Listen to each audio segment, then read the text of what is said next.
কলিযুগে নারীরা পরপুরুষের প্রতি আসক্ত হয় কোন অভিশাপের কারণে? হিন্দু ধর্মে 4টি যুগের কথা বলা হয়েছে।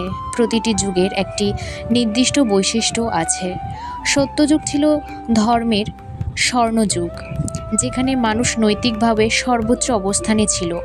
ত্রেতা যুগে নৈতিকতা কিছুটা কমে এলেও ধর্মবোধ যথেষ্ট ছিল। দাপর যুগে আরও কিছুটা ক্ষয় হয় এবং অবশেষে কলিযুগে মানুষ ভোগ বিলাসে লিপ্ত হয়ে পড়ে এবং ধর্মের মাত্র 25% টিকে থাকে। শ্রীমদ্ ভগবদ্গীতায় শ্রীকৃষ্ণ বলেছেন যে কলিযুগ হবে কাম, লোভ ও মোহের যুগ। এই যুগে মানুষ দেবসুখকে সর্বাধিক গুরুত্ব দেবে। পরোপকার ও নৈতিকতা কমে যাবে। কলিযুগে 4 স্তম্ভের মধ্যে 3টি ধ্বংসপ্রাপ্ত হয়ে যাবে। সত্য, দয়া এবং তপস্যা, এই 3টি স্তম্ভ কলিযুগে ধ্বংসপ্রাপ্ত হবে। অবশিষ্ট থাকবে শুধু দান, তাও কেবল নিজের স্বার্থের জন্যই মানুষ দান করবে। হিন্দু শাস্ত্রে আছে যে কলিযুগে গোমাতা সবচেয়ে বেশি কষ্ট পাবে এবং এটি সমাজের নৈতিক অবক্ষয়ের প্রতীক হয়ে উঠবে। যখন সমাজ গোমাতাকে সম্মান দিতে ভুলে যাবে, তখন নারী ও পুরুষের চারিত্রিক অবক্ষয় বৃদ্ধি পাবে। মহাভারতে এক ঘটনা বর্ণিত আছে, যেখানে দ্রৌপদী রাজসভায় দুর্যোধনের হাতে অপমানিত হন।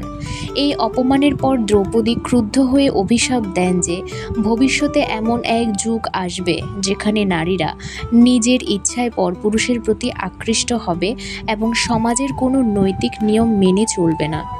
অনেক পণ্ডিত মনে করেন কলিযুগের নারীদের এমন অনৈতিক আচরণের পেছনে দ্রৌপদীর অভিশাপের ভূমিকা রয়েছে। দ্রৌপদী বলেছিলেন, আমি কলিযুগের নারীদের জন্য একটি ভবিষ্যৎবাণী করছি। কলিযুগের নারীরা নিজস্ব স্বাধীনতা চাইবে, সমাজের কোনো নিয়ম মানবে না এবং নিজের ইচ্ছায় পরপুরুষের প্রতি আকৃষ্ট হবে। শাস্ত্রমতে অতীতে কিছু ঋষি ও মানুষের কাম প্রবৃত্তির জন্য অভিশাপ দিয়েছিলেন। এই অভিশাপ অনুযায়ী কলিযুগে মানুষের বাহ্যিক আকর্ষণ সর্বোচ্চ স্তরে পৌঁছবে এবং তাদের চারিত্রিক নিয়ন্ত্রণ দুর্বল হয়ে পড়বে। একবার এক ব্রহ্ম ঋষি, যিনি কঠোর ব্রহ্মচর্য পালন করতেন, তিনি কলিযুগ সম্পর্কে ভবিষ্যৎবাণী করেন। তিনি বলেছিলেন, কলিযুগে মানুষের ইন্দ্রিয় সুখের প্রতি আকর্ষণ এত বেশি হবে যে তারা নৈতিকতার কথা ভুলে যাবে। নারীরা পরপুরুষের প্রতি আকৃষ্ট হবে এবং পুরুষেরাও বিবাহিত নারীদের প্রতি আকৃষ্ট হবে। অন্যদিকে কিছু গন্ধর্ব ও অপ্সরারা